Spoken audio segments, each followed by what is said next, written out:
నిజంగా ఆశ్చర్యం కలిగించే విషయాలు.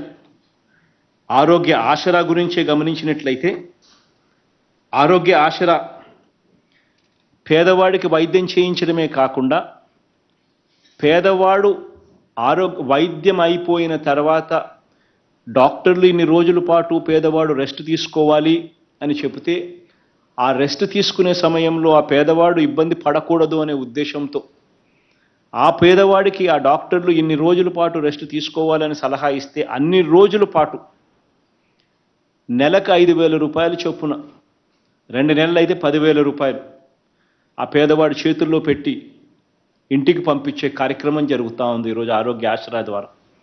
ఈ ఆరోగ్య ఆసరా ద్వారా దాదాపుగా 25,27,870 మందికి 1,309 కోట్ల రూపాయలు ఆరోగ్య ఆసరా కింద కూడా మనం ఇవ్వడం జరిగింది. ఈరోజు గమనించినట్లయితే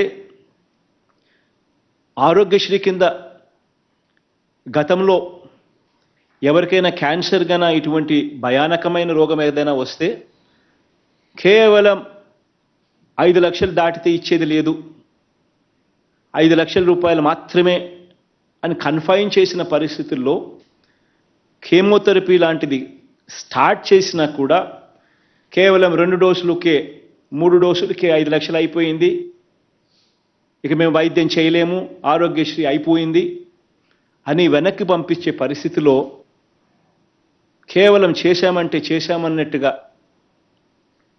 ఇంటికి పంపించే పరిస్థితిలో మళ్ళీ 6 నెలల తర్వాత ఆ బాధితునికి ఆ పేషెంట్కు మళ్ళీ క్యాన్సర్ మళ్ళీ రీలాప్స్ అయి మళ్ళీ రావడం, వైద్యం లేక ఆ పేదవాడు చనిపోవడం, పరిస్థితిని పూర్తిగా మారుస్తూ మనందరి ప్రభుత్వం అధికారంలోకి వచ్చిన తర్వాత క్యాన్సర్కి ఎంత డబ్బులు ఖర్చైనా పర్వాలేదు, అన్లిమిటెడ్గా పూర్తిగా వైద్యం అందించే కార్యక్రమానికి శ్రీకారం చుట్టాం.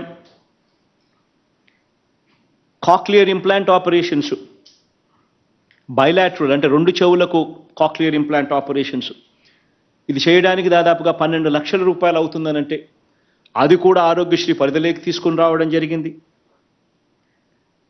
అదే రకంగా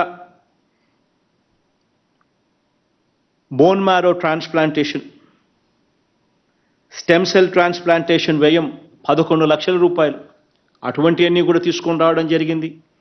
గుండె మార్పిడి చికిత్స, హార్ట్ ట్రాన్స్ప్లాంటేషన్, దాని ఖర్చు 11 లక్షల రూపాయల పైనే, అటువంటివన్నీ కూడా ఆరోగ్యశ్రీ పరిధిలోకి తీసుకొని రావడం జరిగింది. ఇలా ప్రాణాంతకమైన ఈ వ్యాధులు దాదాపుగా 1,82,732 మందికి ఆరోగ్యశ్రీలో ఇటువంటి పెద్ద ఖర్చుతో కూడిన ప్రొసీజర్లు సైతం ఇవన్నీ కూడా ఉచితంగా చేస్తూ తోడుగా నిలబడగలిగాం. ఒక్క క్యాన్సర్కే ఏకంగా 1,900 కోట్ల రూపాయలు ఖర్చు చేసి పేదవాడికి తోడుగా నిలబడగలిగాం. ఈరోజు ప్రతి అడుగులోనూ కూడా గతంలో గమనించినట్లయితే 104, 108 వాహనాలు ఎక్కడున్నాయో తెలియవు, వస్తాయో రావో తెలియవు, ఫోన్ కొట్టినా సరే లాభమేముండదు అనే పరిస్థితి. గతంలో 108, 104 వాహనాలు కేవలం 620, 108 అయితే కేవలం 336 వాహనాలు, అంటే మండలానికి ఒకటి కూడా వాహనం లేదు. 104 అయితే కేవలం 292 వాహనాలు, రెండు కలిపిన 622 వాహనాలు కూడా సరిగ్గా పనిచేయని పరిస్థితి. అవి కూడా ఈరోజు ఏకంగా 108లో 768 వాహనాలు, 104లో 936 వాహనాలు, రెండు కలిపితే 1,704 వాహనాలు ఈరోజు తిరుగుతూ ఉన్నాయి.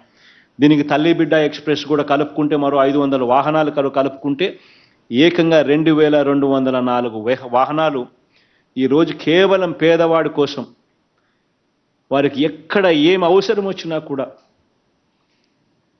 వారికి అండగా నిలబడేందుకు, తోడుగా నిలబడేందుకు ఈరోజు వాహనాలు అందుబాటులో ఈరోజు ఉన్నాయి.